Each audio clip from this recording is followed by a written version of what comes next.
Hello and welcome to the Alexandra Wenman show. I'm so delighted to introduce you to my guest today. Her name is Suzy Beaumont, and she is a personal development consultant and a founder of Change Your World. And she's also a former BBC producer and many other feathers in her cap. Suzy, thank you so much for being with me on the show today. Thank you, Alexandra. It's just lovely to be here. I'm excited about our conversation today. Me too, obviously. So just for our viewers, Suzy and I have known each other for a little while now. We were introduced by a fellow friend by the name of Teresa Chung, and I've ended up being a guest coach on Suzy's Change Your World, which is just amazing. And I just wanted to ask you a little bit about how Change Your World and Change Your World Every Day got started. And can you tell our viewers a little bit about it? Yeah, sure. So it's like, where do I even begin? I mean, my own personal story about how I went on to set up Change Your World came from 10, 11, 12 years ago when I started my own deep inquiry looking at my own life. So I was working at the BBC. I was absolutely thriving in my job, winning awards, really excelling. I loved my job. I loved the people I got to speak to, the programs I got to make, and the difference that I was helping. So giving people a mic to share their campaigns, their stories, and I was so amazed by the adversity that people would always come and overcome. So that part of my life was going really well. But my personal life, so I was in a really sort of unhappy, toxic relationship, had some health issues, I was overweight, I was in my mid-30s, and I kind of was just like, wow, is this it? Just eat, sleep, work, repeat, and just felt I had done everything that sort of society had expected of me, got a good job, got in a relationship, got a nice house, and I was like, just wasn't happy. And I was making a radio program with a man called Alistair Stewart. He tragically lost his son, and he was campaigning. It was a program called Give Me a Voice. And he was also a life coach. He was an ex-policeman turned life coach. And I was like, really off air talking to him, going, what's a life coach? And he's just said, well, essentially I help people to reach their true potential. And then very bluntly said, you could do with some life coaching. I was like, very dare you, there's nothing wrong with me, because of course I was putting on my best front forward, the work professional self, pretending everything was okay. But Alistair is extremely intuitive, could see through the facade, and knew that there was more to me, and I certainly was not living up to my true potential. So that seed was planted, but it did take me another 4 months before I actually picked up the phone to him and had the courage to say, okay, I'm ready to do this. Do you know what? As I'm saying this, I've got goosebumps all over me, because that was a defining moment, because I remember being so terrified of opening that can of worms, because I knew that I was going to have to start talking about things that I didn't want to voice out aloud. And I knew as soon as I started voicing those things out aloud, I was going to have to start dealing with them and start addressing them. And I'd been in total avoidance, total resistance, just busying myself, fixing everybody else, and, busying myself with whatever I could just to avoid. But I found myself in a situation, me and my partner had another argument, and I remember it because it was St. Patrick's Day. My partner was ex-Royal Irish. He was, an ex-soldier, and that was a big day that all the lads went out, and it always just ended up in carnage. And I vowed that I would not be in the same position that I was in this time last year. And I was like, here I am 12 months on in this position, and it's even worse. And I thought, I'm not doing anything about it. So I plucked up the courage to phone Alistair. I was crying my eyes out, and of course he was like, okay, let's meet up. And I think it was sort of like 3 days later that we eventually were able to meet up. And of course by that time I'd made up with my partner, convinced myself I was fine, nothing was wrong, and I didn't need to deal with any of this. However, and huge resistance were coming up again. But I went and saw Alice, and I remember we met in Starbucks, and I even said to him, you know, I live in Inverness in the Highlands, very small place. Everybody knows everybody. And I was like, who should I say you are if somebody sees us? And he was just like, say I'm a life coach and you're getting a life coaching session. I was like, Nobody's business. just like, no way, that's not happening.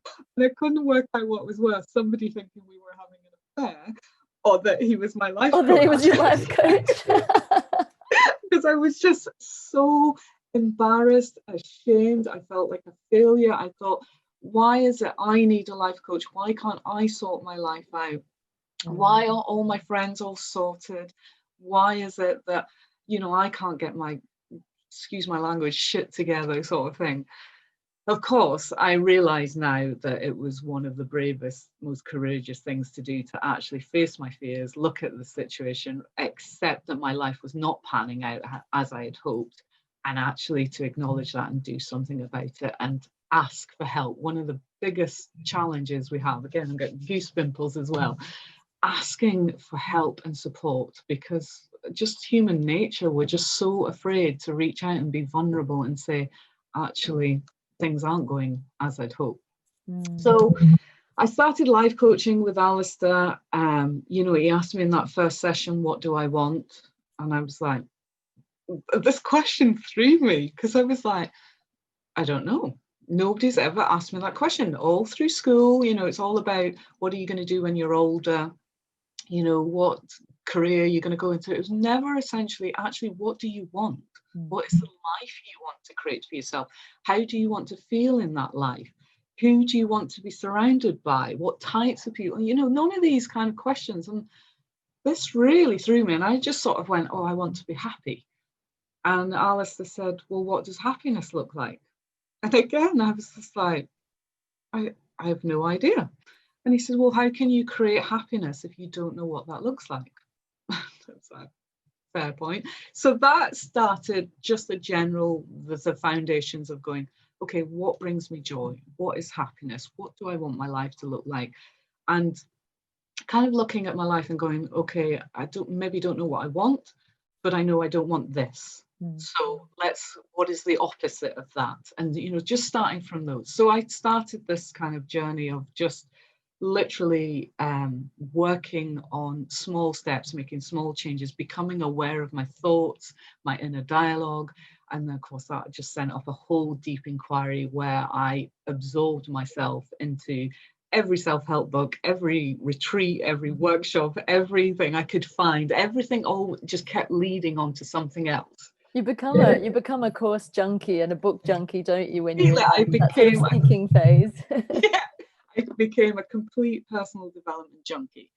However, in the midst of all this, so I started to see some real improvements happening in my life. And, you know, so I really knew that this was key. But then I was hit with like a massive grenade. My mum and sister were both diagnosed with terminal cancer within 4 months of each other. And I'd already lost my dad 10 years ago to cancer, so I knew just how painful and horrendous this was going to be. But because, you know, that was my mum and my sister, that was like, wow, I'm essentially, yeah, I'm going to be, it's not going to be alone, because I knew I have another sister, Shelley, who has learning disabilities. And I've always known that I would look after Shelley when my parents passed away. But I always expected to be in a relationship. I just thought I would have kids. I thought she would slot into that family life. I thought I'd have my other siblings around me. I've got a brother as well. And I thought, you know, I would have all this support around me. And here I am, my relationship is completely deteriorating. I'm losing my mum, I'm losing my sister. My relationship with my brother had never been great, but that completely broke down after mum passed away. So all of a sudden, it was like everything, all my foundations in life, because I did split up with my partner, it meant moving house, selling the house, you know, and the job that I'd been really thriving in. Obviously, my mental health and my capacity to cope went spiraling downwards. And even that foundation was completely gone. And, you know, I had to take time off work. And it was like every aspect of my life had just been thrown up in the air. And it was like, right, start recreating, start building the life that you want, because the life you had is no longer there. Suzy, And I wanna just come in at this point, because obviously you've had now a lot of experience with bereavement in your personal life, and we yeah. know that, I think it's sort of, I think it would be nice to just talk about it. Like, there are a lot of people going through bereavement at this time on the planet. It's such Mm, an unusual, extraordinary time that we're in, obviously with COVID, but a lot of people are dying from other causes as well. And I had a friend the other day tell me that one of her friends had just lost 5 people from gosh. suicide in the last 2 weeks. So we have, to me, it feels, from a spiritual perspective, it feels like a huge portal or Mm, doorway has opened, giving souls the opportunity to kind of go to the other side. But obviously, from a human perspective, it brings those of us left behind quite a bit of suffering and yeah. struggle and sadness. What's your advice to people going through that at this Mm. time? I mean, when I was going through it, I mean, if I had not had Alistair and his support and the advice that he gave me, I would not be here today. I mean, I remember distinctly one moment after my mum had passed away. My sister's health was starting to deteriorate, Christine, the one with cancer.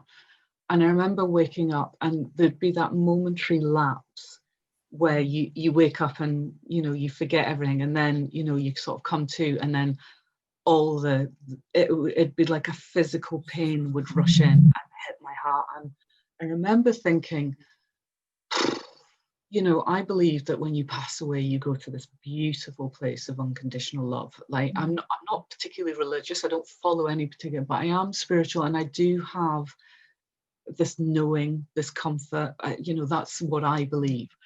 And I thought, why am I sitting around just experiencing the pain that I'm experiencing on earth when I could just check out and be in that place of unconditional love? I mean, I understand why people make that choice. And I don't think, you know, often for the people left behind, we say that's selfish if somebody takes their own life.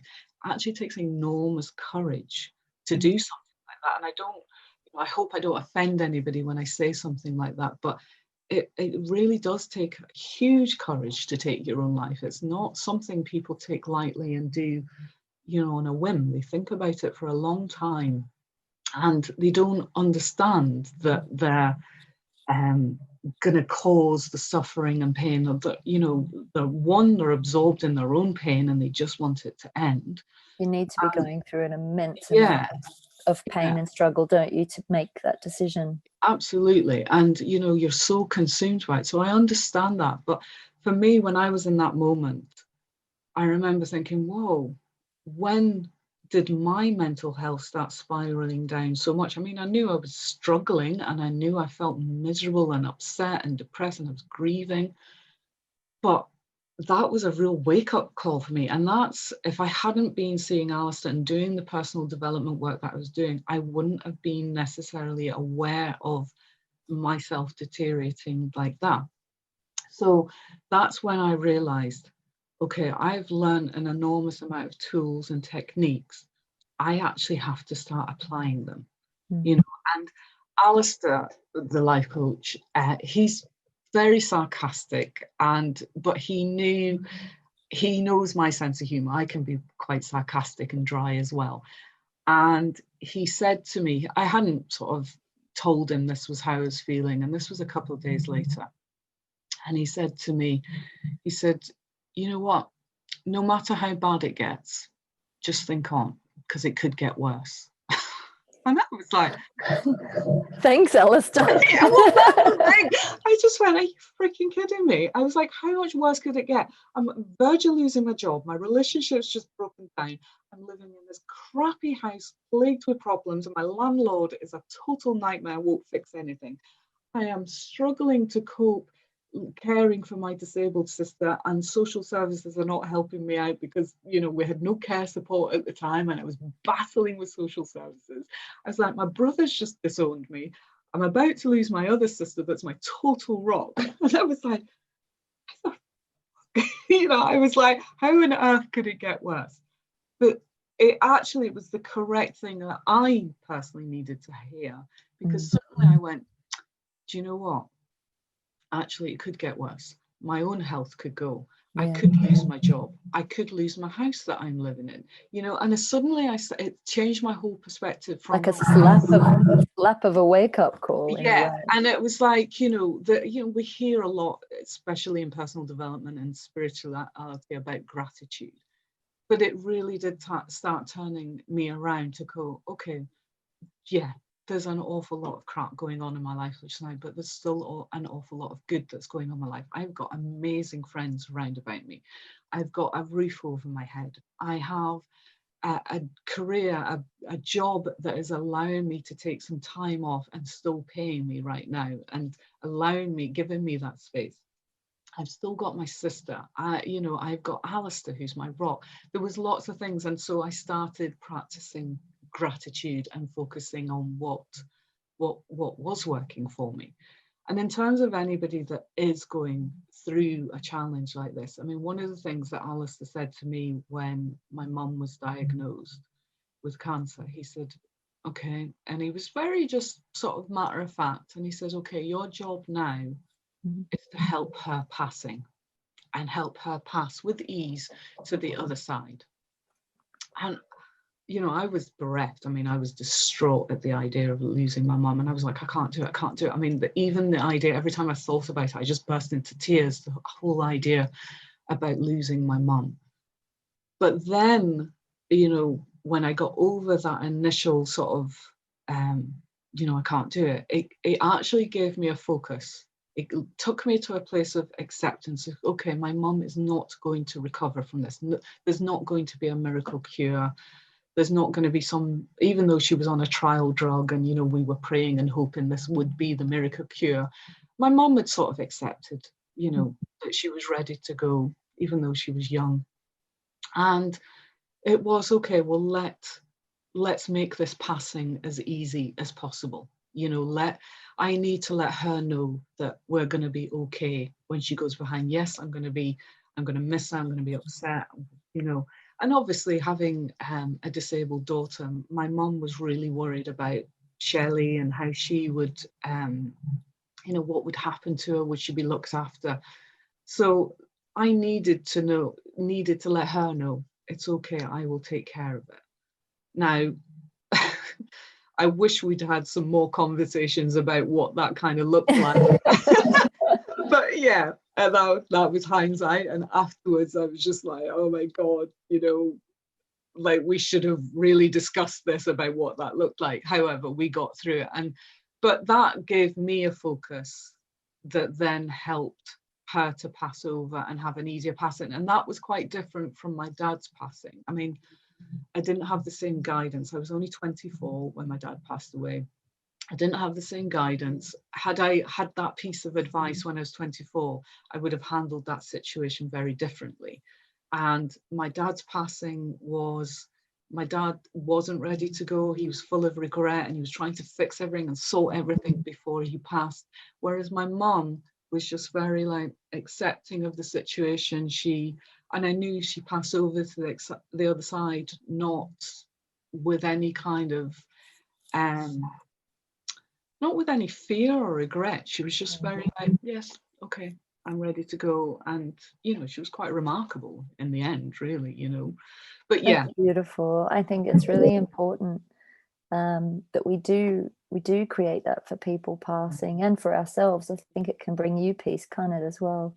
It definitely did. It definitely was a very different experience. I mean, the loss of my dad took me many, it's so lovely to have you speak from the heart about this stuff. I want to talk a little bit about this because we talk about, we think about doing an interview and we're talking about our work, but then I think it's more about the humanness of you. It's more about who you are. And I think as the face of your business and what you're trying to create, it's important that we know who you are. And it's important that, I just want to say to our viewers that before we came on and started doing the interview, the angels came in, and you're on a spiritual show, so I can talk about the angels.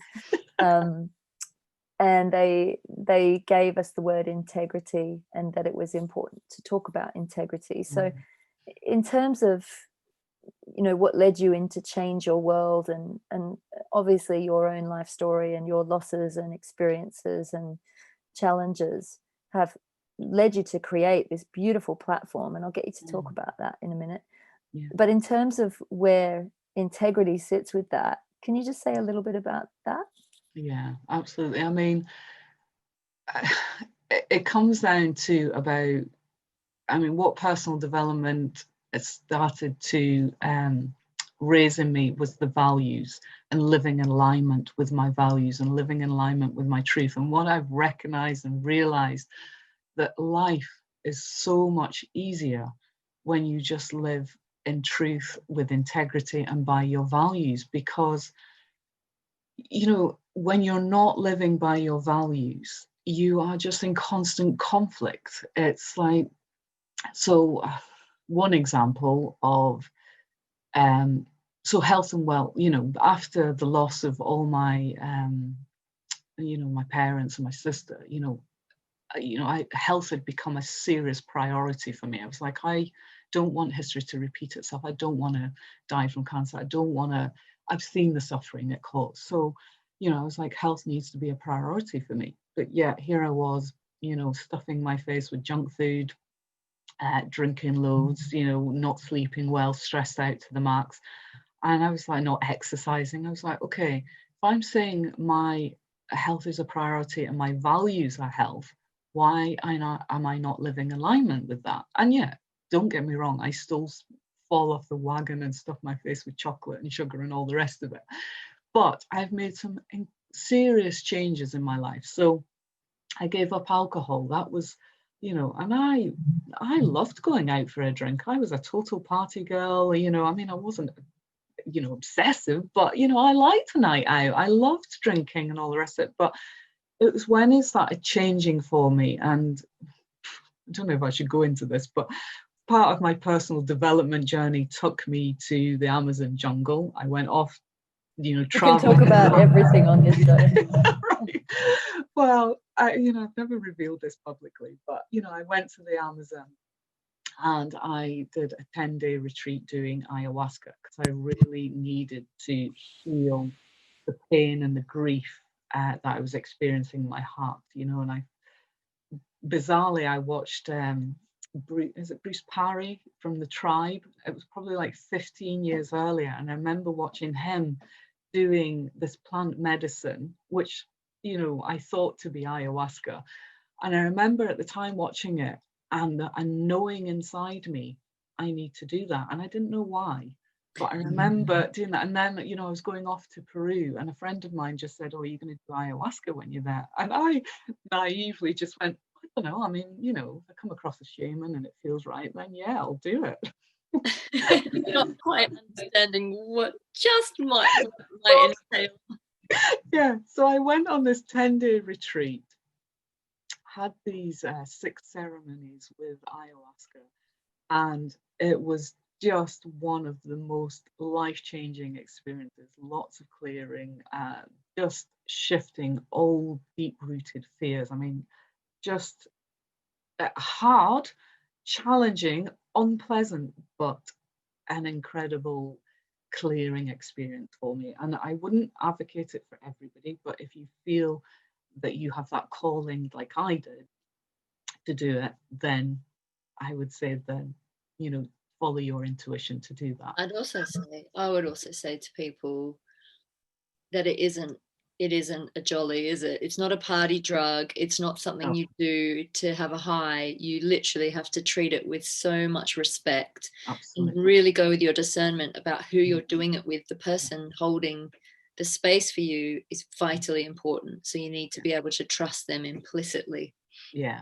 And I mean, the place that I went to, you know, they had, it was actually an American doctor who was working with 4 shamans, and he'd set up this retreat center, and he was doing the study into how ayahuasca plant medicines could be used in modern medicine as a way to treat mental illness and everything. So for me, the science behind it and knowing that it was being studied, and I had this doctor on hand, you know, That's brilliant. yeah, that really was a key point for me, because, you know, I did see people coming for the kind of high and all the rest of it, and I was like, no, I am coming here for some serious deep healing. I don't know, I don't even really understand it, don't know what I'm doing here. However, I just know that life has led I think me they here. would have got their butt kicked, those people, by Mother Aya. Yeah, I mean, it is not an easy ride, and it's not pleasant, and yeah, and I mean, for 4 days I completely resisted until it completely broke me down to the point where I was like, okay, I surrender. And only once I surrendered did the healing come in. But the part of that story is, you know, obviously you're not supposed to drink leading up to it. You know, they're an advocate of not drinking at all. But I remember coming home from my travels. You know, I continued traveling for a few more weeks, and I didn't drink while I was out there. But then, of course, I returned to my life in Scotland, and I remember, like, you know, going out with my pals, and I remember being in this pub, and I mean, literally having this drink and just feeling it poison every cell in my body. And I was like, what the hell are you doing? And I had this internal voice just screaming at me, what are you doing? What? And so that was a defining moment, you know, that, I mean, I didn't give up alcohol immediately, you know, I still resisted it. I was like, no, I don't want to give up the fun. Who will I be? And how will I have fun if I don't drink? And I don't want to be that boring Suzy. And then, you know, other things that living about integrity and values. So one of the things for me, I'm a massive animal lover. And yeah, here I was, you know, inviting cats and dogs into my home, loving them, but eating pigs, sheep, cows, you know, whatever. And suddenly, you know, it started just being in complete contradiction for me. Now, I don't want to get onto any kind of lecture about what's right or wrong, but for me, my personal values, you know, I was like, okay, why is it that I treat some animals this one way and, you know, treat other animals? And I was like, okay, this causes me conflict, and it's been there all my life. Like, I remember I grew up on a farm. I had 2 pet lambs called Rocky and Razders, and Rocky Hornhead and Razders. And, you know, I used to come off the school bus, walk into the farmyard, and these 2 lambs that were huge, fully grown now, would run up and greet me the same way as dogs would greet me. You know, they were so excited to see me and all the rest of it. And I came home one day and I was like, where are they? And I was like, Mum, where's Rocky and Rocky Hornhead and Rastas? And Mum was like, gone to market. They'd gone to slaughter. And I the betrayal I felt, not only that I had to the sheep, to my pets, but the betrayal from my mum and dad. I was like, how could you have allowed that to happen? Now that seed, I was what, 12 at the time? That seed was there. I did nothing about that until I was 40, you know, when I then became vegan, because I suddenly was like, okay, I can't actually live out in alignment with my values anymore. So one by one, I've been looking at my values and kind of going, okay, what am I doing and what is the conflict? You know, and as soon as you start living in alignment with those values, one by one, working out what they are, life just becomes so much easier because you're not in contradiction with anything anymore. And, you know, what is right for me is not necessarily, you know, right for you. It's about establishing your own values. It's like your own 10 commandments for your own life. You know, what is important for you? What, you know, what do you need to do, and how are you living out of alignment with those? How are you contradicting those values? It's like, you know, my previous career, mentioned I was working as a radio producer for BBC. I'd done that job for 18 years, absolutely loved it.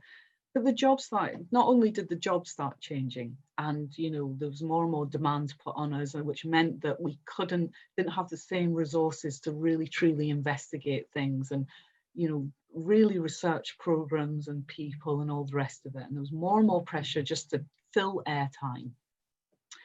And I just thought, this isn't alignment with my values. I can't have gone through everything I've gone through just to sit here doing the same thing. My passion is about making a difference in the world, helping people to become their true potential. As Alice, I can never repay Alice and all the people that have helped me on the way. So all I can do now is pay it forward. And I realized that the BBC was like a birdcage. It was clipping my wings and I couldn't do what I wanted to do, even though the media is so powerful and could be used in such amazing ways. It just, again, was massively out of alignment with my values. I was just like, we could be using this platform to educate people in health, well-being, reaching the truth, but you know, essentially, we are broadcasting the unconscious bias of ourselves, you That's know. what I used to get when I used to work for celebrity journalism magazines. Similar thing, like know it. literally climbing the wrong career ladder and then realizing it had a complete misalignment to my values. You know, celebrity gossip. I mean, I used to get sent out to the celebrity parties with this remit of get the gossip on them, and I'd end up just making friends with everybody. Because I was just like, they're just human beings. They're all just nice people. I don't want to go and talk about them behind their back. How awful. Like, yeah, exactly. Not what I do. Yeah. And that's, yeah, when you have that realization, you know, it's painful because that pain comes in, that, you know, at first you don't want to acknowledge it because you're thinking, okay, if I acknowledge it and I truly acknowledge it, then I have to do something about it. And right now, I don't know what that is.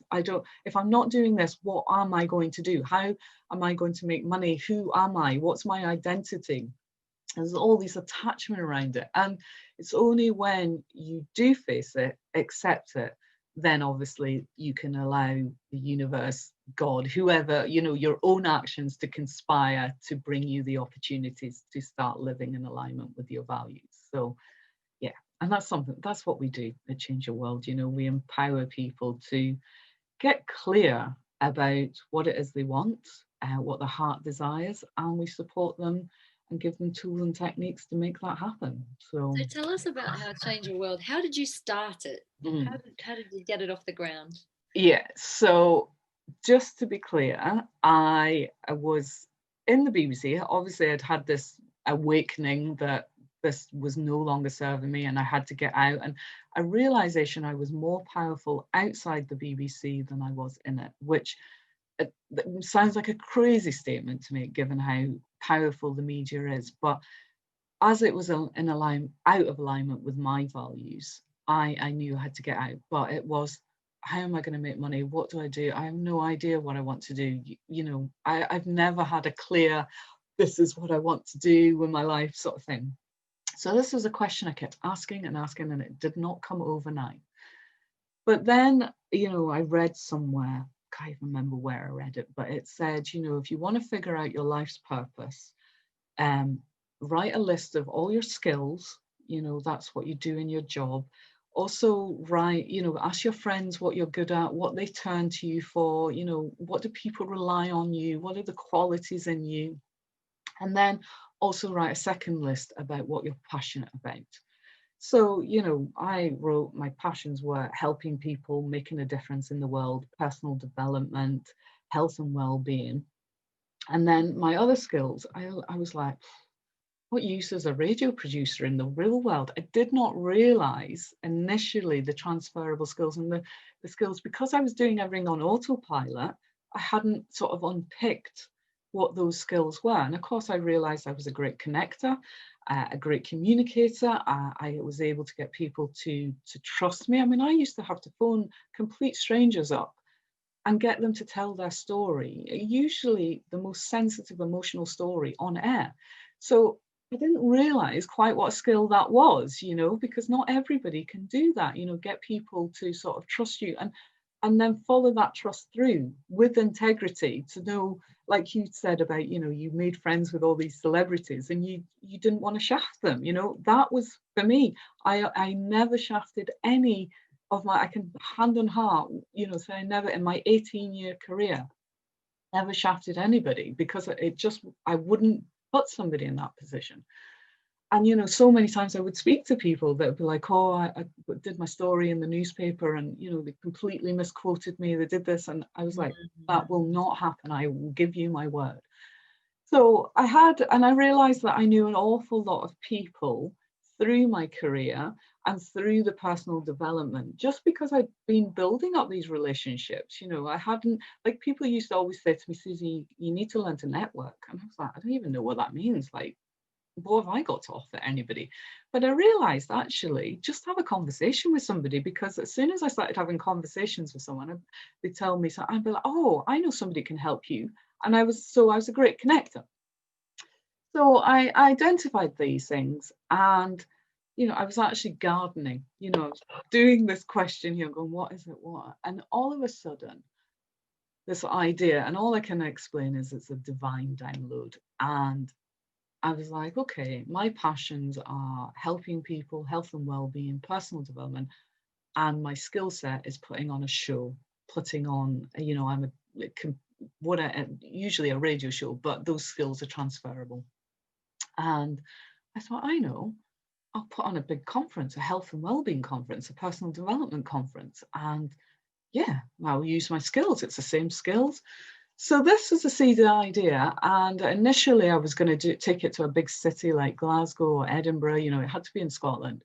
But I was like, do you know what? I live in the Highlands. We never have any events like this. We've got a high rate of suicides in the Highlands because for various reasons, geography and lack of resources and what have you, and that Highland mentality of men don't talk. And I thought, okay, we need to put it here. I've got to put Inverness on the map. And plus we've got this beautiful landscape. It's such a healing place to be.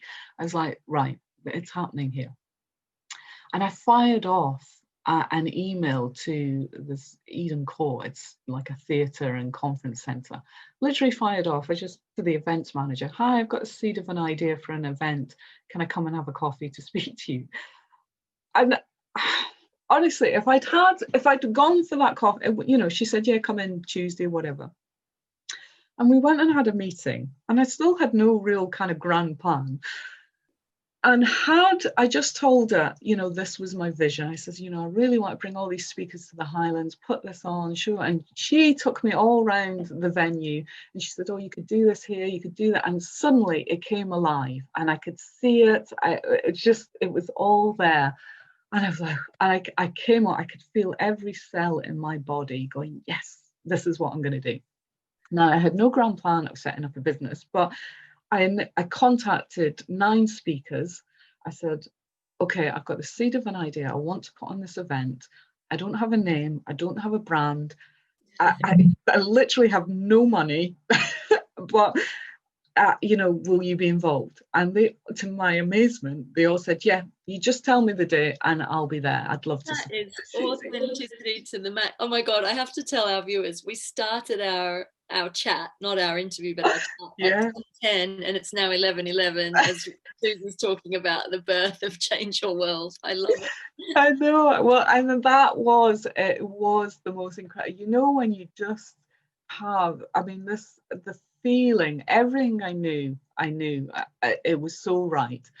And like I say, I didn't intend to set up a business. This was literally going to be one event.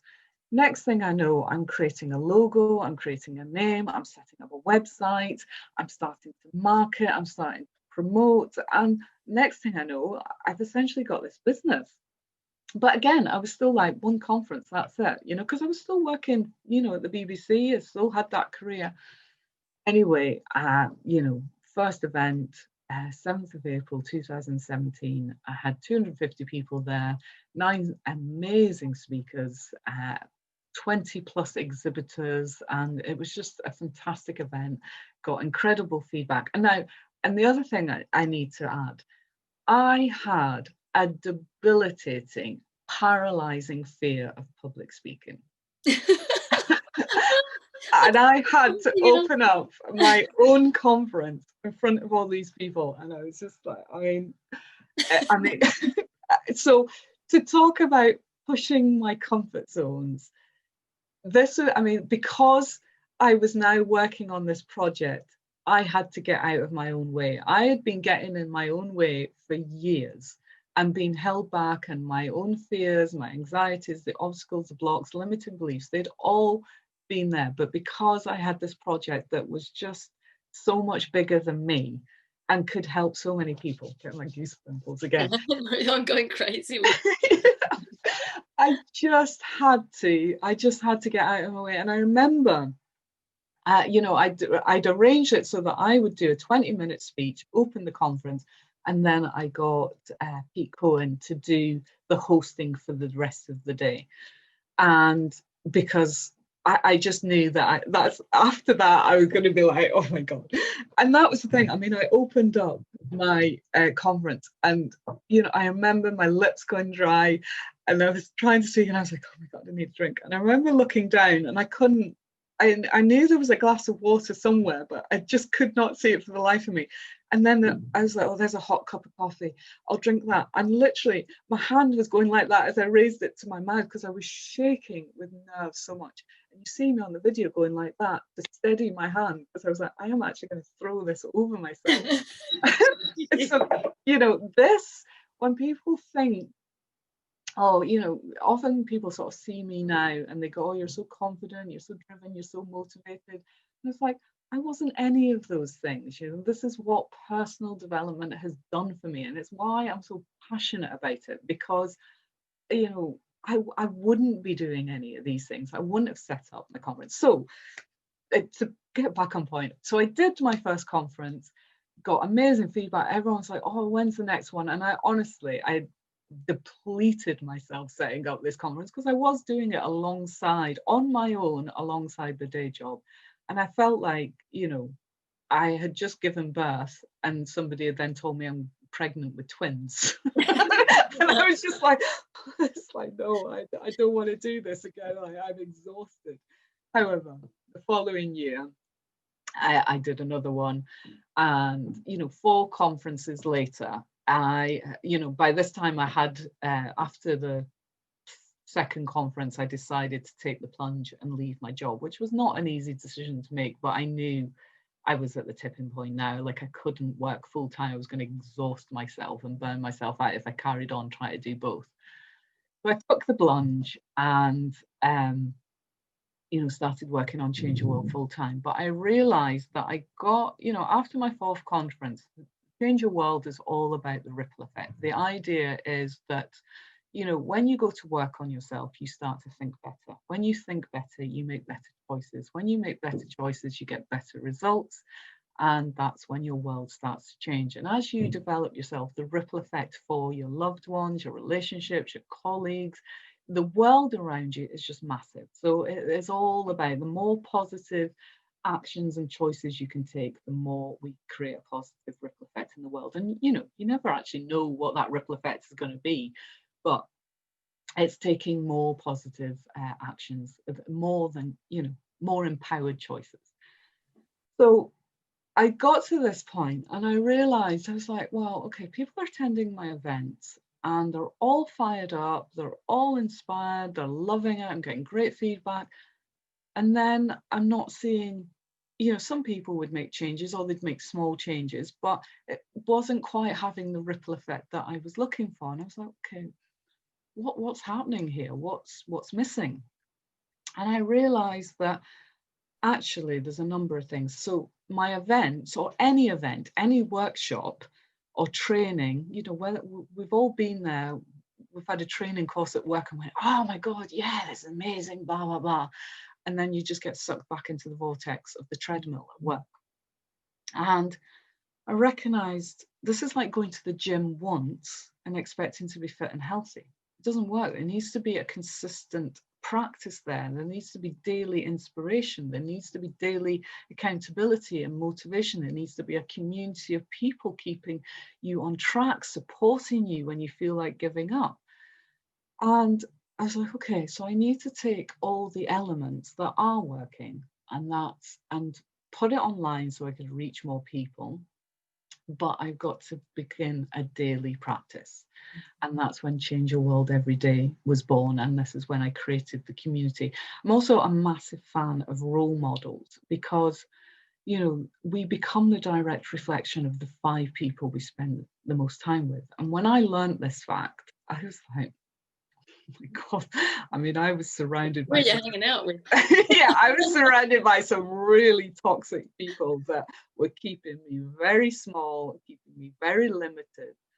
And I was like, okay, I need to start hanging out with other people that broaden my horizons, that give me different perspectives, different takes. So I started mixing with different cultures, different ages, different abilities, and that would be in the form of books, you know, groups, different, just so I could learn and grow. People that normally I'd be terrified to hang out with. I mean, one of my massive insecurities that I had before I started working with Alistair was that I was not clever enough. I had a huge hang up about not going to university and not being smart enough, not being intelligent, and being in the BBC. And, you know, I would be exposed to lots of really smart people, and especially when, you know, you'd phone up some expert on, I don't know, world peace or terrorism or something like that, and you're like, no idea, you know. But the thing was that I realized that, you know, don't be afraid of these people, learn from them, you know, don't be afraid to sort of say, look, this is not my specialist field, I know nothing about neuroscience or rocket science, whatever. But so this is what my community Change Your World Every Day can bring. It gives you role models, people that inspire you, people that give you tools and techniques to apply to your own life, for you to experiment. And we provide daily coaching. So you've been in the group. So we have a different coach each week.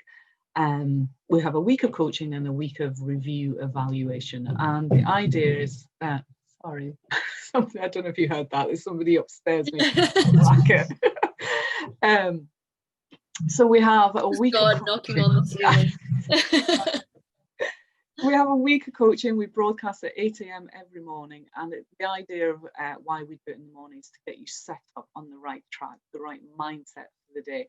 And we cover every subject imaginable, everything from self-worth, confidence, to career development, to spirituality, angels, you know, all kinds of stuff. We didn't ask the angels to come in, they just barreled in on us. They're like, this group's totally open to this, let's do it. So we bring in a whole range of different experts, coaches, speakers, authors, health and wellbeing professionals. And the idea is that you become a scientist in your own life. Now, you know, I've been part of groups where it's just had one person leading the group, and there's nothing wrong with that, particularly if you want to focus on one area, and I'm a huge advocate of focusing on one area and moving on. But one of the challenges I found, that they could only take you so far. And there was a kind of a bit of a guru mentality I would see in other people, kind of following blindly what that person says. Oh, well, if they said it, I must do it.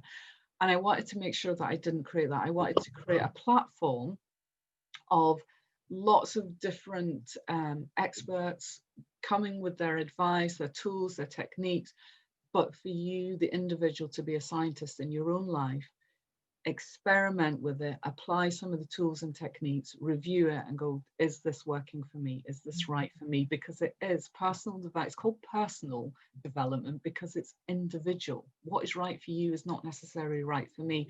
And the more you go on this journey, it really is establishing your own values, your own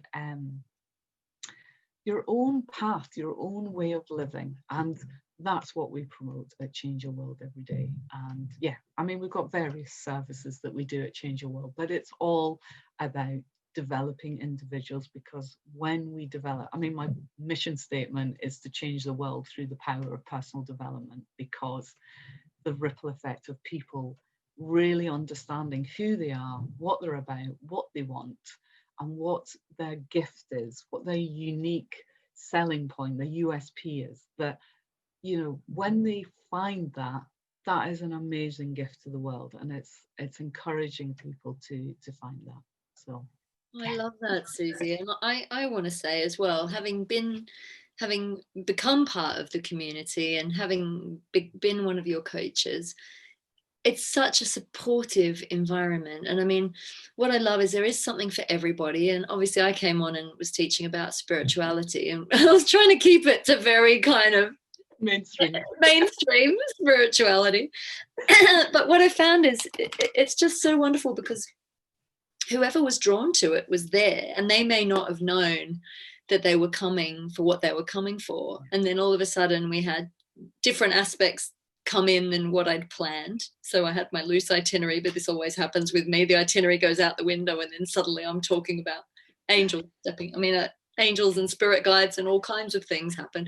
But it's my belief that you're always ready for whatever your soul wants to throw at you. And it was just amazing. The grace of the group was what really blew me away. That was that I was so welcomed, and they were so loving, and everyone was so kind and appreciative. And one thing I do know also is when you're part of a group, regardless of who's teaching, you're all learning from each other. Absolutely. And you're also able to learn via osmosis.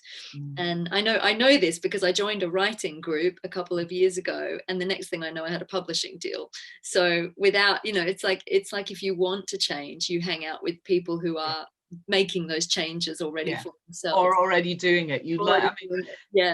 We often think that we have to reinvent the wheel, and it's just like, no, actually find somebody that's already doing it and just copy what they're doing, just like not a copy, but model their trajectory that took them to it, and find out how they did it, and then bring your own stamp to it. I love that. I mean, I think that's it. We can so inspire each other and be inspired by each other. And I always find that when you're hosting a platform, when you're holding something like that too, you're learning from all the people that you're bringing into it. I'm getting all my goosebumps now as well, all this beautiful collaboration. And what I love about you is that you've created this beautiful world of Change Your World that's bringing this collaboration energy out into the bigger world. And I think the more people that hold those beautiful containers, the more it's like a microcosm of the macrocosm, to allow the whole world to start living more in community, more in collaboration, more in lifting each other and supporting each other. It's like it's like a ripple effect that you're holding, and you're like the first drop in the pond. But it's really beautiful work.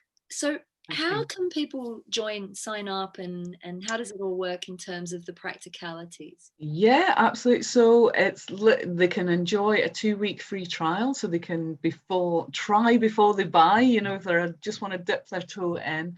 After that, you sign up through, I can put the link in the notes here, but it's literally £1 a day after that. And one of the, I constantly get told that it's too cheap. But one of the things for me when I started being coached by Alistair, I was in a lot of debt and literally could not afford the life coaching. He gave the coaching at a reasonable price, which allowed me to be able to start my journey. So I never want finances to be a barrier to somebody developing themselves. So I deliberately kept it cheap and £1 a day. And you wouldn't even pay that for your coffee, do you? Well, exactly. That's the point. I've had people saying, "Oh, I can't even afford that," and it's like, okay, I'm sure there's something you are spending £1 a day on that you can ditch in order to do this. It's about, it is valuing yourself. And if you're saying you can't afford £1 a day, you're saying, I'm not worth it. And honestly, this is one of my big passions, is really getting people to see the value they have to offer the world. And so so it's £29.99 a month, £1 a day. It's like a gym membership. So that's not even £1 a day. No, exactly. It's less than £1 a day. So it is literally, like a gym membership. You subscribe to it, and there's no tie-in or anything like that. And you get then access to the group. All the coaches that are going forward, you get access to them, but also the previous coaches that we had, all that content is there to watch. There's 64 coaching weeks of incredible coaching, life-changing content that is just, so you can do it join the live broadcast every morning, have that daily practice. Or you can do it. Some people binge watch, they literally sit down on a Saturday and watch the entire week in one setting, like a Netflix.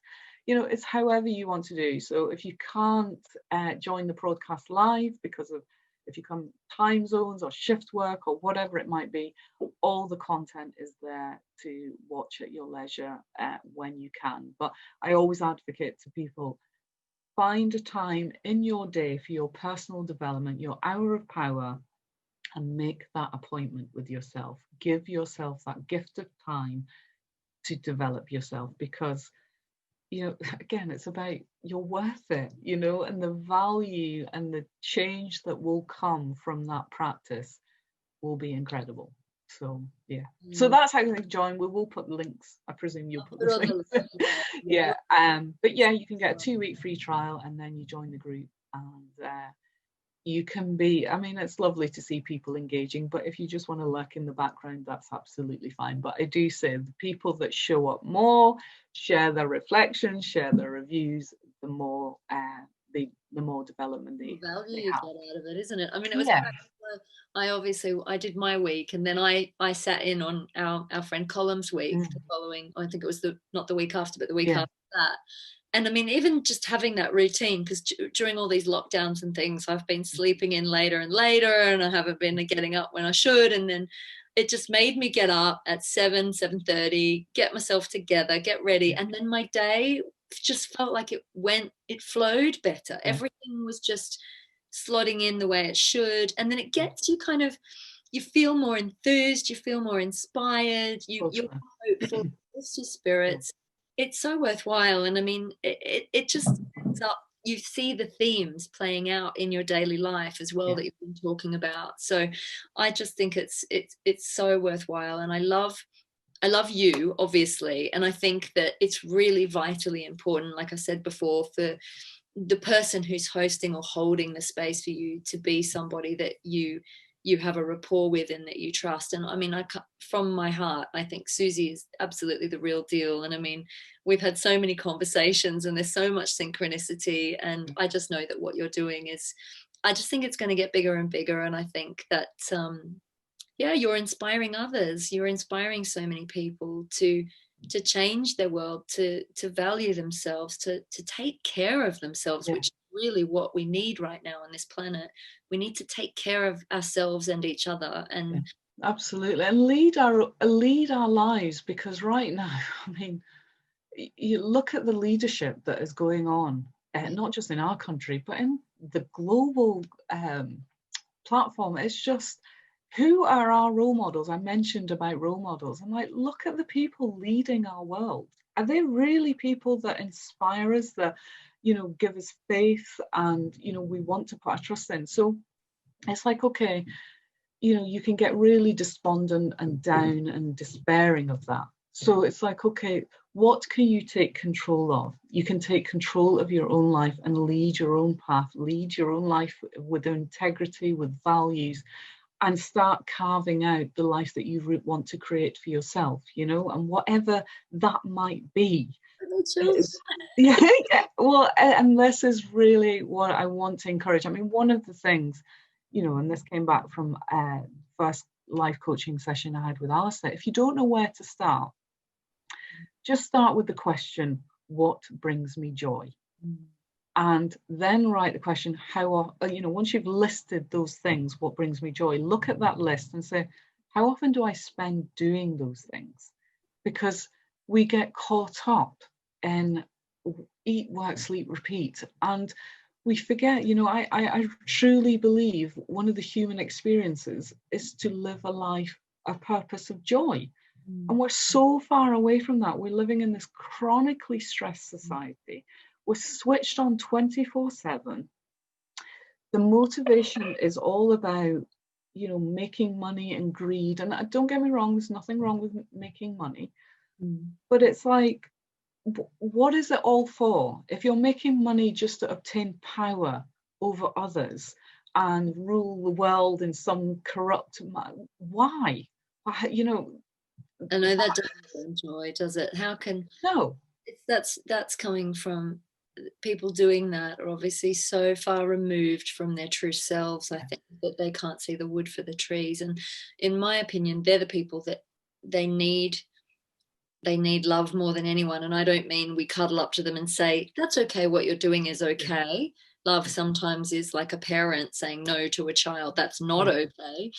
But I think that in terms of instead of us kind of hating on them, we should be just in our meditation, in our hearts, in our minds, beaming love at those people, and asking that they wake up to what they're doing, asking that they awaken to their truth and their integrity, and you know, because we know that when we take care of ourselves and when we're happy, when we're loving ourselves and we feel valued and worthwhile, that we treat others the same way. And I think that this needs to change on this planet. I know that we historically on this planet, people in their integrity have had a much more difficult time than those not in their integrity. And I think that most humans are now starting to step back and go, something's not working here, actually. And this, we tend to just blindly follow whoever has more money or whoever is in charge or whoever has deemed that they think that they have the best advice, instead of looking to the advice in our own hearts and our own calling to make our decisions. And I think that's why the age of the guru is done. And we all have to be our own spiritual teacher. Even you can follow the guidance of others, and I mean, people like me and Suzy are here to be facilitators and hold beautiful events and get us asking those questions, and the coaches and people are just there as a guide, really. But when you start to really take a look at your own life and go within and go, right, well, how am I showing up for myself? Because what we've done for too long is pass the responsibility to somebody else, and then we can either, fair enough, point the finger of blame to the people that are getting it wrong if they're in positions of power, but ultimately we're all complicit in that. So we're all a collective consciousness and a group consciousness. So the more you show up for you and the more you heal you, just know that that is how we heal the whole world. That's how we change the world. And that's so brings us back to Change Your World as the name of your thing.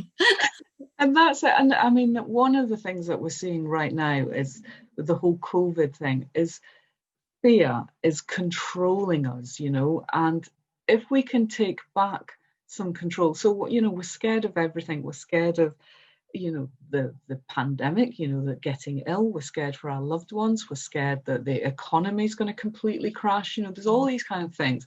But there's also, you know, I mean, no matter who I speak to,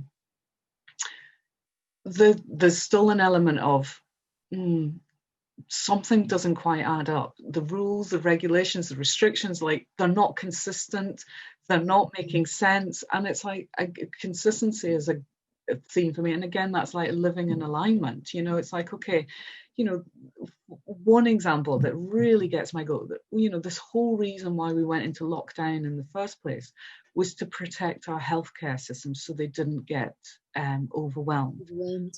Our healthcare systems have been overwhelmed for the last 30, 40, 50 years. You know, we've got people dying of cancer every day, heart disease, stroke, diabetes. And yet we were doing nothing about that, you know. It's like, and it's like, you know, we get these public health messages saying, you know, wear your face coverings, social distance. Where is the healthcare message to say, you know, take vitamin D to help your immune system, or zinc and vitamin C, you know, drink more water, sleep well, reduce stress. They've come out and said that none of that actually is good for your health. There's even been public posts go up to say that eating well doesn't help your immune system, and like false information being put out. I'm not even going to get started because I can go on here and cause a big rabbit hole argument. But what I will say is, I am with you, Suzy. Something smells. I smell a rat in this whole thing. Yeah. It's not right. Something's going on. I mean, I watched 1984 the other day, the movie version, and I was like, oh my God. This is what's happening. All the joy, cancel Christmas. You know, it's like Cromwellian society. Yeah. It's crazy. But I do think, you know, whenever this is one of the reasons why I haven't come on here and done videos kind of trying to channel and prophecy about it, because the only message I keep getting is that we must stay in absolute faith and trust that this is a huge big turning of the tide, and what's happening on the individual level is important, where we take our focus off what other people are telling us is right, and we ask the questions for ourselves. Does this feel right to me? Is this in alignment with my truth and my values? Do I agree to this or that? This is why we've got this division, because for too long society, individuals as well as groups, are telling each other how they should be living, whereas I wholeheartedly believe you should be allowed to live according to the truth of your own heart, so long as you're not hurting anybody, so long as you are coming from a place of love and integrity. And then, you know, how is it hurting somebody for you to follow an artistic calling, for example, or you know, we're punishing people in the arts. The arts has taken a huge hit here, and they're coming out and saying, oh, just retrain. Some people in the arts take longer to train than doctors. I'm learning to sing opera. I'm training. Oh, wow. Soprano, right? Oh my goodness. I've been doing it for a year and a half, and already my voice has changed so much, but it's still not where I want it to be. And I'm doing it just for me, right? It's a way to do something, just to do something that I love for the sake of it, for my own value. But it's doing what brings you joy. harder than learning to drive a manual car, and I found that hard enough. You know, it takes your whole body to sing. It's not just here. Your whole entire body is part of it, and there's all these different muscles you've got to use and mechanisms, and to put it all together doesn't feel natural. So for it to become natural takes about at least 2 years to start. So telling people in different industries, or just go and retrain, and it's totally okay for now all the big corporates to buy up all the smaller businesses and small businesses and stuff. It's not okay, in my opinion. I do know that there was a change in the definition of what a pandemic is a number of years ago, and it was lowered. It went from being something that was death and disease to just being disease, and so it feels like that's been deliberately done, that the definition of a pandemic was changed, and this was all planned as far as. Okay, well, that makes sense. That would explain why they have treated this pandemic differently from any other pandemic, and why we've seen such extremes. Spanish flu. It's I mean, people have died, definitely, but when you look at, there's so much disinformation out there, and wading through it is difficult. But the few videos that I have seen that are by people who used to work for Public Health UK and people who have the credentials, they're all coming out and saying this isn't right. My own father is a doctor in Australia, and I asked him about the whole mask thing. My dad said, you know, it spreads more germs than it is actually protecting us from, because when they put masks on in the hospitals, right, you have to scrub up. You put the mask on and you're not allowed to touch it. And you can wear it for 12 hours as long as you do not touch it. Interesting. You have to throw it away and then go and scrub up again and put a new mask on. And all these people coming in and out of shops wearing these masks, spreading bacteria. It's causing new forms of pneumonia. I mean, I'm not preaching anything, but this is just the way I'm seeing it. And I think it's all been dealt with rather questioningly. However, I don't know what the answer is. So I think that the people in charge do have a bit of a job trying to figure out what the best course of action is. I don't think locking us up and social distancing is the right course at all. I mean, you know, I remember watching a TED talk. I can't even remember the name. I must find it, but it was talking about loneliness and isolation being the number one killer above every disease on our planet. And here we are locking people up, creating isolation, creating loneliness, and we're doing it to protect our most vulnerable people in society, yet it's the worst thing we can do. I mean, we're seeing people can't visit their loved ones in care homes and hospitals, and people are dying alone. And you know, Suzy, Goebbels famously said, if you keep people in trauma for 2 months, then you'll be able to control them. You'll be able to, then they're perpetually in trauma, and then they'll do whatever you tell them. Absolutely. And this is the same in a campaign of a consistent message on media, and, you know, and anybody that dares to question the mainstream media is seen as a conspiracist. And it's like, okay, it's not about being a conspiracy theory. It's about actually going, this doesn't make sense to me. Can somebody explain this inconsistency to me? You and I both worked in the media. This is why this is why we had a bit of interference before we started the call this morning. I didn't know what it was about, but clearly it's because we're here to talk about truth. Suzy and I have both worked in the media, and we know how it works from the inside. And I can tell you definitely in the magazine industry and the print media, you're not allowed to write your opinion. You are told what to write, how to write it. You have to follow the tone of voice of the publication that you're writing for. None of what I used to write was my own truth until I then worked for Prediction magazine, and I was the editor, and we left the big corporate, and we were producing the magazine on our own, and then I got to write what I wanted. Yeah.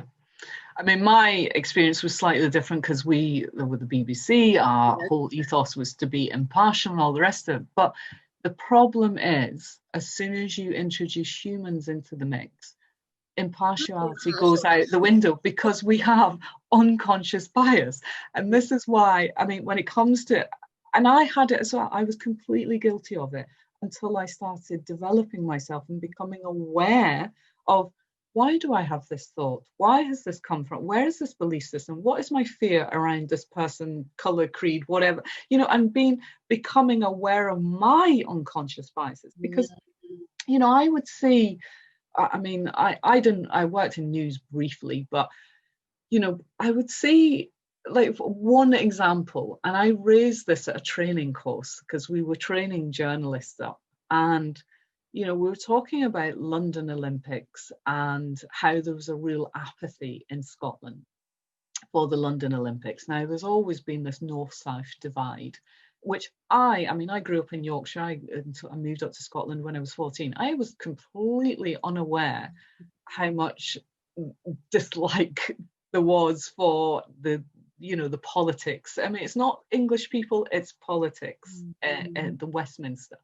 And I had no idea. And, you know, I didn't know that there was this great north-south divide, this England, this history of fighting. You know, I was a teenager, I was oblivious to it.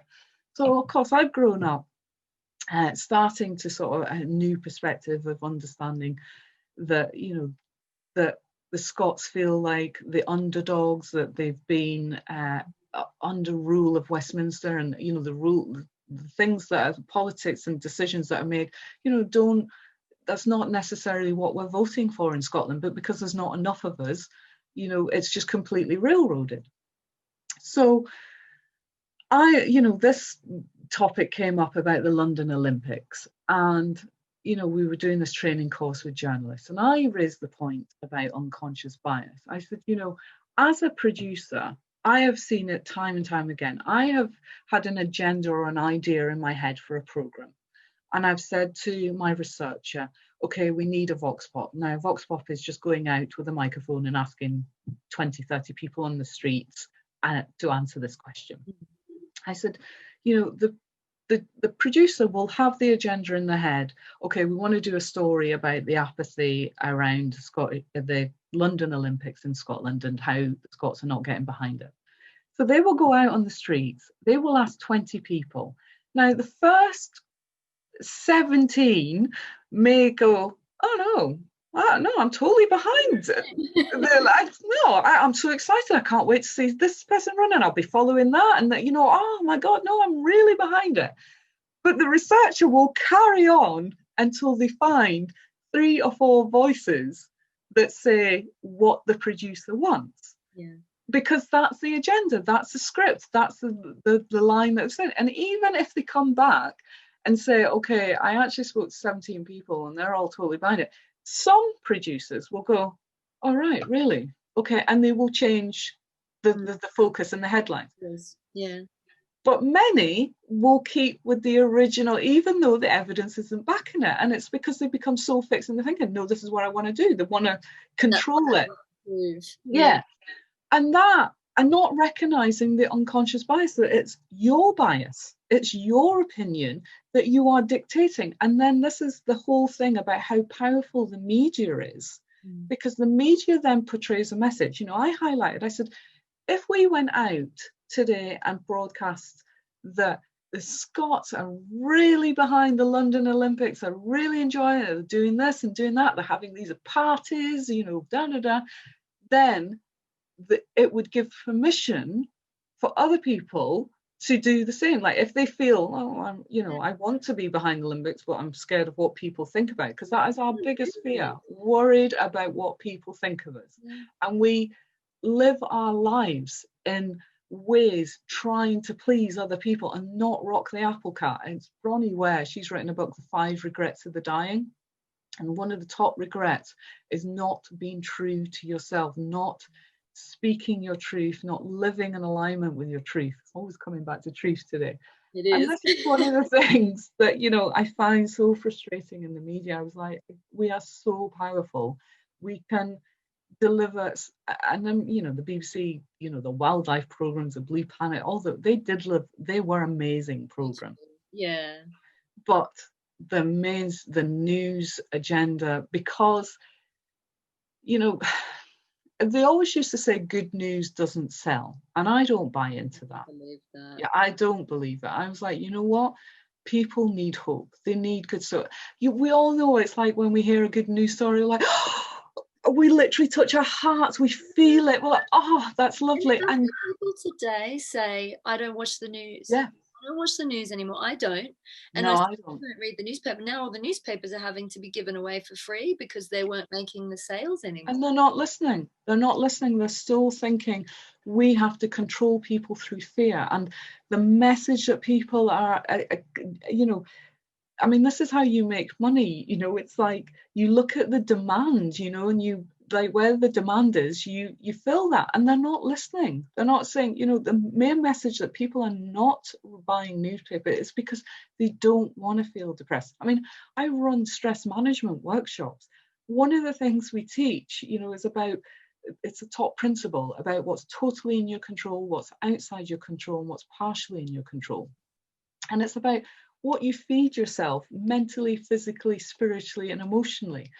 And one of the things I always advocate, switch off from the news. It is fear-inducing and it will paralyze you, and it doesn't make you feel good. How many YouTube instead? We don't have people telling us what to say. Yeah. And there was actually a lovely newspaper called The Positive News that yes. We used to cross promote with them at Prediction, and they're lovely. They've got lovely positive news. I also like for women particularly, I like Stylist magazine because they tend to they have a selection of like the positive news stories concerning women in the front of that magazine, and that's a little freebie that you can normally pick up at the tube. You look at one of the positive news stories that came out, his name's just gone right in my head, the soldier, the veteran that 100 laps around his garden. Tom. I know.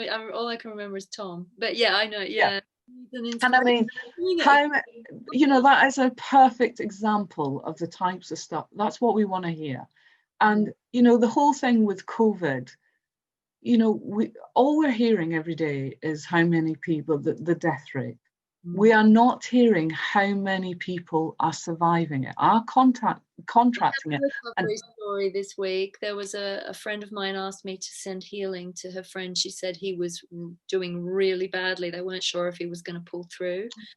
And I was on a training last week for a healing system, and we all asked to send healing, and I got the message today that he's through. Oh, that's so that's a positive story. I'm getting all my chills again. He's come out of it, which is wonderful. And that also shows the power of collective consciousness. That if I know that there are opinions both positive and negative about Winston Churchill, but I also know that during World War II he had a spiritual advisor, and that spiritual advisor was a man named Wellesley Tudor Pole. And Tudor Pole was the man who set up the Chalice Well Gardens in Glastonbury. And Tudor Pole and Winston Churchill when the war was looking really, really bad, they did that minute for peace. Everyone sit around the wireless and focus on peace, hold peace in your hearts. That won us the war. That is the power of collective consciousness and positive thinking. So if everyone's sitting around the news going, oh, it's all doom and gloom, COVID's going to kill us all, we're fooling that. But if we sit back in trust and we hold love in our hearts and we say, we're all going to come through this and it's all going to be fine. And those that are choosing to leave may leave, but those of us that are still here, we're going to build a new world based on love. We can literally put our hands on the steering wheel and steer the world in the direction of more love, more peace, more hope, more bliss, and more collaboration, more community, more love and support between us. I mean, one of the things about COVID as well, you know, we often hear, oh, this person lost a life and they had no underlying health conditions. But they're not looking at the mental health of that person at that particular time. I mean, you know, like I said, I deliver stress management workshops, and, you know, stress is a contributory factor to all illness and all conditions. Like, you have stress, you add in a poor diet, not sleeping well, not moving well, not hydrating well, and suddenly you create the perfect breeding ground for ill health. Now, if you're sitting there in absolute fear, going, I don't want to get COVID, oh my God, I'm scared, I don't want to get you're just like a magnet for it, and it's bringing it. And of course, you would never hear this on mainstream news reporting or anything like that, but the power of the mind is incredible. What we think we create, and both positively and negatively. Doesn't mean you're going to attract COVID by being no, but it just makes it slightly. You'll give it, it's like, well, it's like about thinking, okay, well, what are the breeding grounds? That, you know, what is the foundation I am creating? You know, that on its own obviously won't. But if you then add stress, poor diet, and you can do, and then and it's like, if it's not COVID, then it'll be something else, you know, because you're creating that breeding ground for ill health. You're not nourishing your mind, body, and soul. And that simple thing of, you know, the media just reporting the death rates and, you know, the how many people have been diagnosed with it. You know, you're only telling one half of the story. And for people to make a fully informed choice, to understand truth, we need both sides of the story. So let actually say, when they're saying, okay, 600 more cases were diagnosed today, say, okay, how in a population of, you know, how many people were tested and didn't get diagnosed with it, you know? I've been hearing a lot of stuff about the tests being faulty. They've already come out and said, and that's been on the mainstream news, that the tests are faulty. So we don't know if we're getting proper information. I think this is the thing too. Energy can travel via consciousness. And as a healer, I know this very well. You can encode positive energy and positive emotions. There was a guy called Dr. Masaru Emoto, who did messages in water and showed the impact positive and negative words had on water. It's the same with positive and negative messages via media and advertising and things like that. And the week that they sort of announced that COVID had hit the UK and it was all over the news, I heard it come through the radio and I felt it hit my energy field, like, and then I started feeling like I was getting flu symptoms. I hadn't been outside my house in a week. Come through the radio. So I sat down and did my process to just clear white light, cleanse. The thing we can do with things like media and radio and news is you can say, I do not accept this. And don't let it seep into your subconscious. I do not accept. Be aware of what we're putting into our body in terms of food and drink. We also need to be aware of what we're digesting in terms of media and news and advertising. You know, change the channel when the ads come on. Don't let yourself be, because it's all subconscious programming. And with the best willpower in the world, it comes in. I mean, I remember right at the beginning going, okay, no, I'm not buying into this. I'm not going to accept it. Doing that thing. Talk to the hand. I was just like, but I still find, I reflect on it. I remember when things sort of calmed down and, you know, here in the Highlands, we're very fortunate, we've not been affected as much as the rest of the country. But I remember sort of having this period and then reflecting back and thinking, gosh, remember the fear and anxiety, the decisions I made at that point, and not recognizing at the time how much anxiety and fear was around me and how much it had consumed me without me even knowing.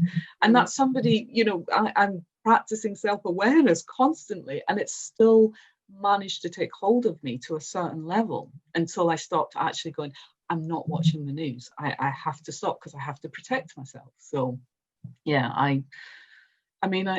we need to know what's going on, but also we have to be discerning and practicing self-care. It is, and it's taking responsibility for our own lives, also being aware that we're becoming, I think, well, I know because it's happened to me, and I know it's happened to you, Suzy, as human race, we're becoming more sensitive.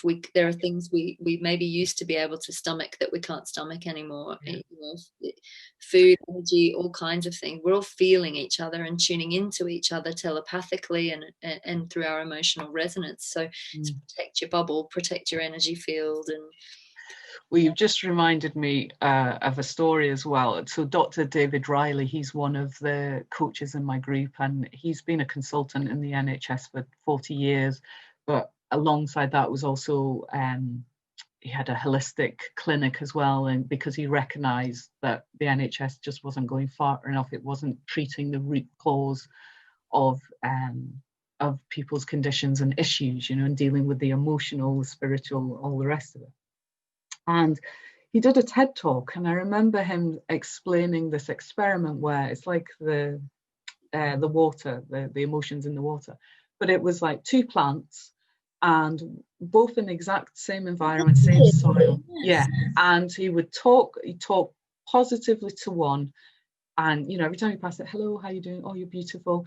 The next one just negative. Oh, look at you, you're ugly. You're and verbally say it, and the plants, this one starts thriving, this one absolutely starts wilting. Yeah, so it's feeling it. So of course they did this experiment, and they said, okay, we can see this, but we have to, we have to prove it scientifically for the skeptics out there and all the rest of it. So they did all kinds of things, and they wired these plants up, and it was almost like not a lie detector test, but something that measured energy. I don't know the name of it.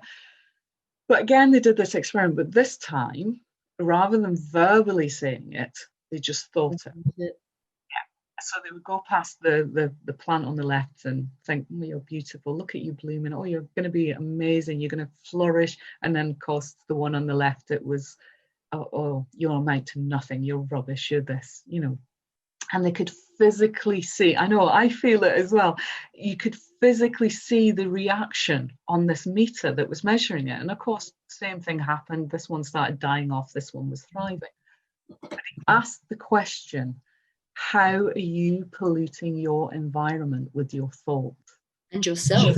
Yeah, well, yeah, and yourself. Yeah. And immediately, because at the time I was still at the BBC, and I was having a particular challenge with my line manager, and I mean, if I wasn't thinking negative thoughts, I was certainly verbalizing them, but she was challenging a lot of it, and I thought, oh God, collectively we are creating this pollutive environment, and and that's what that particular, but I've always remembered that. It's just thinking, how am I polluting my environment with our thoughts? And we're all doing that collective consciousness of, and you've said it, about how you can send peace, or you can send fear, anxiety, and all the rest of it. It's like, what are we putting out there?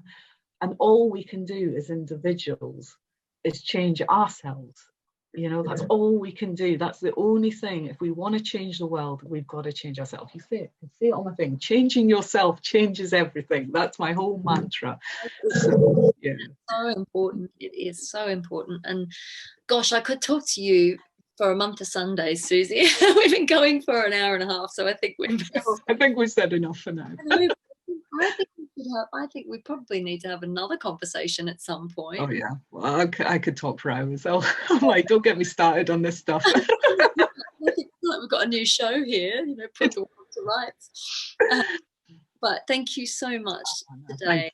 Lovely. It's just, it's such a joy to talk to you always, and you're so insightful, and you just, you know, it all comes from the heart. I know that. Thank you so much also for sharing with us your personal experiences and some of those challenges that you've been through, because, you know, I always think when we come through a big challenge like that, it often becomes our treasure, and then it allows us to help others. And you're so walking your talk. I really just want to thank you. Yeah, I mean, that was one of the things that came out of my ayahuasca experience, because I was so consumed in pain and grief that I had this vision on the sort of fifth night of just seeing the gift that it was, because of everything I'd learned. And I mean, you said that I'm insightful.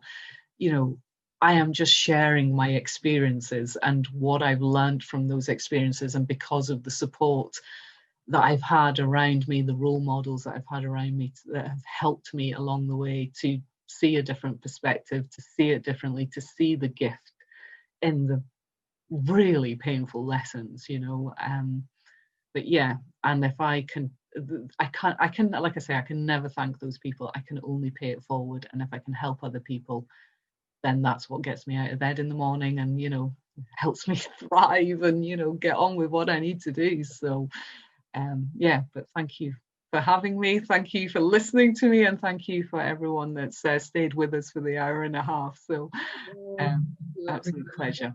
Just finally, before we go, what's the website? We'll just say it on screen, and then I'll put the link. Okay, so www.changeyourworld.me, and it's me, because it's up to you to change your world. So yeah, changeyourworld.me. And they can get in contact. You can email me at info@changeyourworld.me as well, or follow me on any of my social media channels. I'd love to connect with you.